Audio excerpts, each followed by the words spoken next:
તમામ તારીફ હમદો 27 ને લાયક એ વૈદુલ્લા શરીક છે, જેની તૌફીક થકી, જેના એહસાન થકી, જેના ફઝલ થકી, જેની મહેરબાનીઓ થકી આપણે અસરાતે ગુનાહ અને કફારાતે ગુનાહનો આ દર્સ નંબર 21 શરૂ કરી રહ્યા છીએ।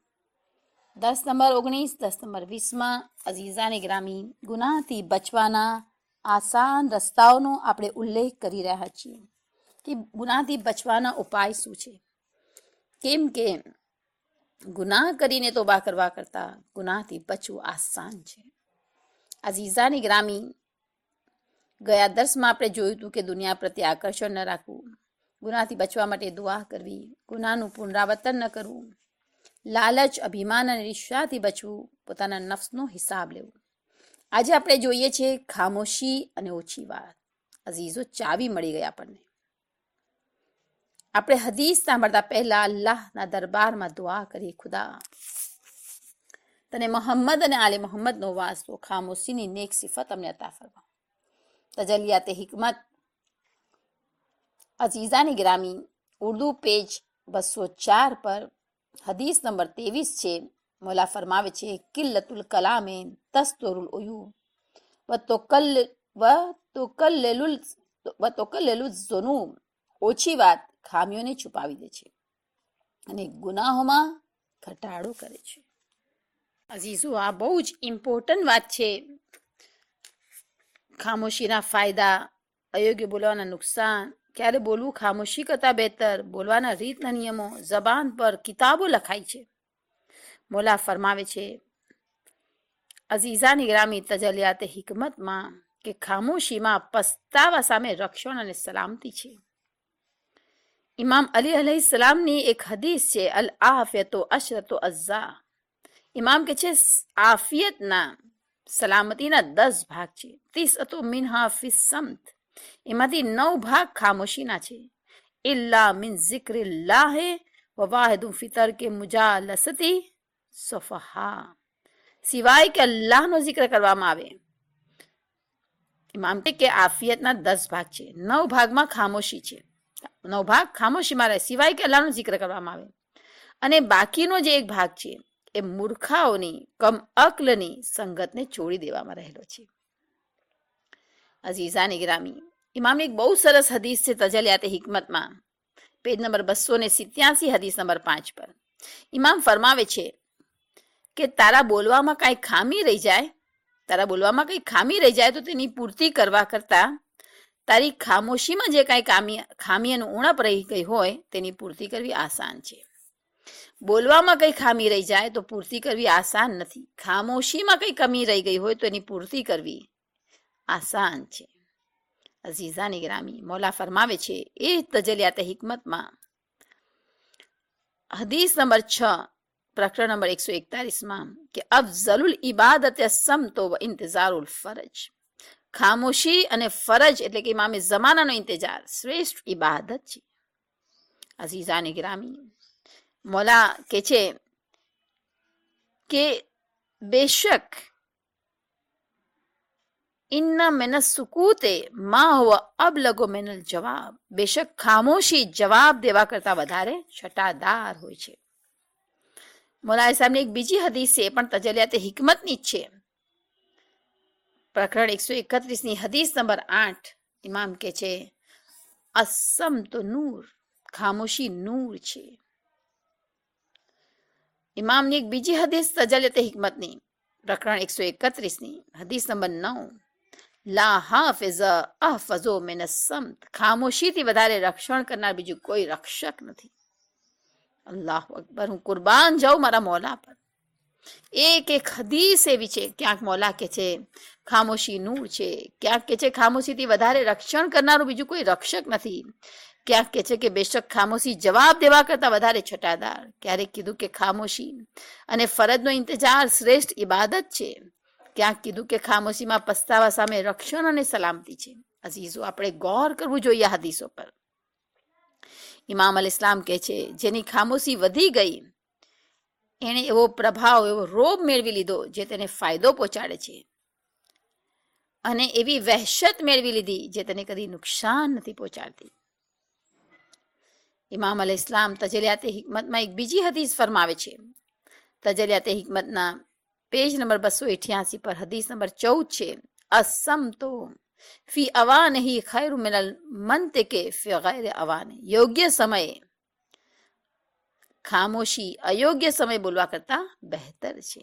યોગ્ય સમયે અપનાવેલી ખામોશી એ અયોગ્ય સમયે જ્યારે ન બોલવું જોઈએ ત્યારે બોલવા કરતા બહેતર છે.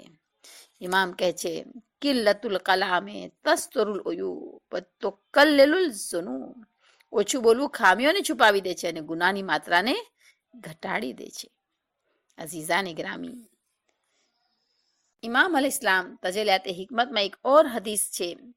હદીસ નંબર 16 પ્રકરણ નંબર 131 ઇમામ કે છે અસમતો યુક્સિબુ કુલ વકાર વ યકફીક મઉનતલ એતઝાર, ખામોશી પ્રભાવ લઈને આવે છે અને માફી માંગવાની શર્મિંદગીથી બચાવી લે છે. પછી અઝીઝાની ગ્રામી ઇમામ બહુ એક સરસ હદીસ કે છે. પ્રકરણ નંબર 131 તજલિયાતે હિકમત હદીસ નંબર 17. અસમતો ઝૈનુલ ઇલ્મ, ઇમામ કે છે ખામોશી ઇલ્મનો શણગાર છે. વ ઉન્વાનુલ હિલ્મ, અને હિલ્મ એટલે કે સહનશીલતાનું ઉન્વાન છે, કે શીર્ષક છે. ખામોશી ઇલ્મનો શણગાર છે અને હિલ્મનું શીર્ષક છે.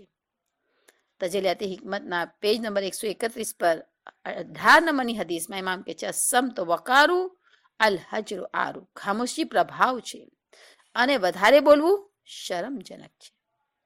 ઇમામ કહે છે બહુ જ નાના શબ્દોમાં અઝીઝાની ગ્રામી દરિયો સમાવી દીધો છે મટકામાં, ગાગરમાં. ઇમામ કહે છે 131 નંબરના પ્રકરણ તજલિયાતે હિકમતની હદીસ નંબર 19 ઉસ્મુત તસ્લમ, ખામોશ રહો સલામત રહેશો, ચૂપ રહો તમે સલામત રહેશો. અઝીઝાની ગ્રામી, ઇમામ એક હદીસમાં કહે છે, જે હદીસ નંબર 20 છે તજલિયાતે હિકમતની પ્રકરણ 131. ઇમામ કહે છે ઉસ્મુત દહરક યહજિલ અમરક, તારા સમયને ખામોશીથી પસાર કર, તારા કાર્યો મહેફૂઝ રહેશે. ઇમામ અલૈહિસ સલામ અઝીઝાની ગ્રામી એક હદીસ કે છે કે અહમદો મિનલ બલાગતિ સમતો હિયન લા યગિલ કલામ, છટાદાર અને અલંકારિક વાતચીત કરતા ખામોશી વધારે વખાણને પાત્ર છે, એવા સમયે કે જ્યારે વાત કરવાની જરૂરત ન હોય. ઇમામ કહે છે જ્યારે વાત કરવાની જરૂરત ન હોય એવા વખતે છટાદાર અને અલંકારિક વાતચીત કરતા ખામોશી વધારે વખાણને પાત્ર છે, વધારે તારીફને લાયક છે. અઝીઝાની ગ્રામી, ઇમામ ફરમાવે છે તજલિયાતે હિકમતની એક હદીસ છે, હદીસ નંબર 22 પ્રકરણ નંબર 131 પર, કે રક્ષણ આપતી ખામોશી ઠપકા પાત્ર વાતચીત કરતા બહેતર છે. જે ખામોશી આપણને રક્ષણ આપે, જે વાતચીત પછી ઠપકો સાંભળવો પડે એના કરતા બહેતર છે. તે હિકમતની હદીસ નંબર 23 આપણે જોઈએ. પ્રકરણ 131 ઇમામ અલી અલૈહિસ સલામ ફરમાવે છે સમતુલ જાહિલ સિત્રો, જાહિલની ખામોશી એનો પડદો છે. જાહિલની ખામોશી એનો પડદો છે. તજેલાતે હિકમતની હદીસ નંબર 24 છે. પ્રકરણ 131.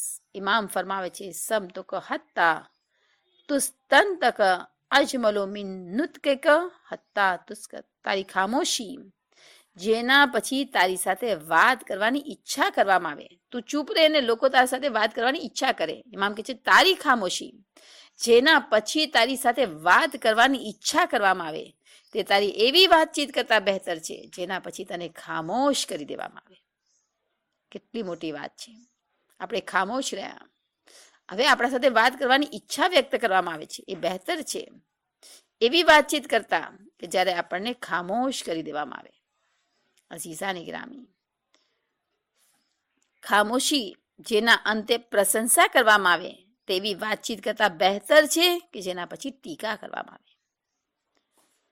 ઇમામે અઝીઝાની ગ્રામી કેટલું સરસ રીતે સમજાવ્યું છે. સમતુ તુહમદો આકિબતુહુ ખૈર મિન કલામિન તો ઝમ્મો મગબ્બતુહુ. ખામોશી જેના અંતે પ્રશંસા કરવામાં આવે, ખામોશી કે જેના અંતે પ્રશંસા કરવામાં આવે, તારીફ કરવામાં આવે તેવી વાતચીત કરતા બહેતર છે કે જેના પછી ટીકા નિંદા કરવામાં આવે. અઝીઝો, તજલિયાતે હિકમતની હદીસ નંબર 23 છે. પ્રકરણ 131 છે, જેમાં ઇમામ ફરમાવે છે કે ખામોશી જે તને પ્રભાવ લાવી આપે તેવી વાતચીત કરતા બહેતર છે કે જે તારા માટે શરમજનક હોય. ઇમામ અલી ઇસ્લામની એક હદીસ છે મિઝાનુલ હિકમતમાં. હદીસ નંબર છે 16174. મિઝાનુલ હિકમત ઉર્દુનો ભાગ નંબર છે 7. ઇમામ ફરમાવે છે બુરાઈઓનો પડદો ખામોશી છે. બુરાઈઓનો પડદો ખામોશી છે. ઇમામ અલી ઇબ્ન અબી તાલિબ અલૈહિસ સલામ ફરમાવે છે મિઝાનુલ હિકમતની હદીસ નંબર 10825 છે કે મોટે ભાગે ખામોશ રહો, તેનાથી તમારી વિચાર શક્તિ વધશે. અઝીઝો, મિઝાનુલ હિકમતમાં અલ્લાહના રસૂલની એક હદીસ મળે છે. રસૂલ ખુદા સલ્લલ્લાહુ અલૈહિ વસલ્લમ ઇરશાદ ફરમાવે છે કે બહુ વધારે ખામોશ રહો, કારણ કે તે શૈતાનને ભગાડે છે અને તમને દીનના કાર્યોમાં સહાયક બને છે. શૈતાન ભાગશે તો ગુનાહ ઓટોમેટિકલી ઓછા થઈ જશે. રસૂલ ફરમાવે છે બહુ વધારે ખામોશ રહો, કારણ કે તે શૈતાનને ભગાડે છે અને દીનના કાર્યોમાં સહાયક બને છે. અઝીઝાની ગ્રામી, કાયનાત અલી ઇબ્ન અબી તાલિબ અલૈહિસ સલામ ઇરશાદ ફરમાવે છે મન કલ્લ કલામહુ કલ્લત આસામહુ. જેને વાતચીત ઓછી કરી નાખી એના ગુનાહ ઓછા થઈ ગયા. ગુનાહથી બચવાનો બેસ્ટ રસ્તો અઝીઝાની ગ્રામી ખામોશી છે. એના માટે પ્રેક્ટિસ કરવી પડશે, કેમ કે આપણે કોઈ દિવસ આપણા નફસી સુધારણા કરવા તરફ વિચાર્યું ના હોય. જીભને અઝીઝાની ગ્રામી આઝાદ ઘોડાની જેમ છોડી દીધી હોય તો હવે એને કંટ્રોલ કરવી પડશે. મોલા ફરમાવે છે અકલિલ કલામા તમનિલ મલામ. વાત ઓછી કર, નિંદા ઠપકોને નામોશીથી બચી જઈશ. મોલા ફરમાવે છે કે મુસલમાન જ્યાં સુધી ખામોશ રહે છે, મુસલમાન જ્યાં સુધી ખામોશ રહે છે એને નેક લખવામાં આવે છે. બસ જ્યારે તે વાત કરવા લાગે છે તો તેને નેક અથવા બદ જે રીતની વાત કરશે એ પ્રમાણે લખવામાં આવશે. અઝીઝો, મોલા ઇસ્લામ ફરમાવે છે કે ઘણી બધી વાતો એવી હોય છે કે એના કરતાં ચૂપ રહેવું બહેતર હોય છે. અઝીઝો, મોલા ઇસ્લામ ફરમાવે છે કમ મિન ઇન્સાનિન અહલકહુ લિસાન. કેટલા એવા ઇન્સાન છે જેને જબાને હલાક કરી નાખ્યા. અઝીઝો, જબાનથી થતા ગુનાહની એક લાંબી ફહેરિસ્ત છે. પરવરદિગાર આલમથી આપણે દુઆ કરીએ, એ ખુદા તને મોહમ્મદ અને આલે મોહમ્મદનો વાસ્તો, પરવરદિગાર અમે અમારી જબાનને તારી પનાહમાં સોંપીએ છીએ. અમને ખામોશ રહેવાની તોફીક આપ, ઓછી વાત કરવાની તોફીક આપ. જ્યાં જરૂરત હોય દીન માટે, નેકીના કામમાં આ જબાનને વાપરવાની તોફીક આપ. પરવરદિગાર તને મોહમ્મદ અને આલે મોહમ્મદનો વાસ્તો ગુનાહોની જિલ્લતથી બચાવીને પરવરદિગાર તારી ફરમાબરદારીની ઇજ્જત નસીબ ફરમાઓ. હર મરીઝને સફા અતા ફરમાઓ. પરવરદિગાર બિછડેલાઓને મેળવી દે, રૂઠેલાઓને મનાવી દે, મરીઝને શિફા આપી દે, મરહૂમની મગફિરત ફરમાવી દે, ખાલી ગોદને આબાદ કરી દે, ગરીબને તંગદસ્ત કરી દે, કર્જદારના કર્જને અદા કરી દે. ખુદા અમારી તમામ તર તોફીકાતને بدھاری دے تاری تمام توفیقات نے ہمارا شامل حال کر تاکہ ہمیں علم عمل میدان میں آگے بڑھی سکے. ربنا تقبل منا انک انت السمیع العلیم. سبحان ربک رب العزت عما یصفون والسلام علی المرسلین والحمد للہ رب العالمین برحمتک یا ارحم الراحمین. اللہم صل علی محمد وعلی محمد وعجل فرجهم.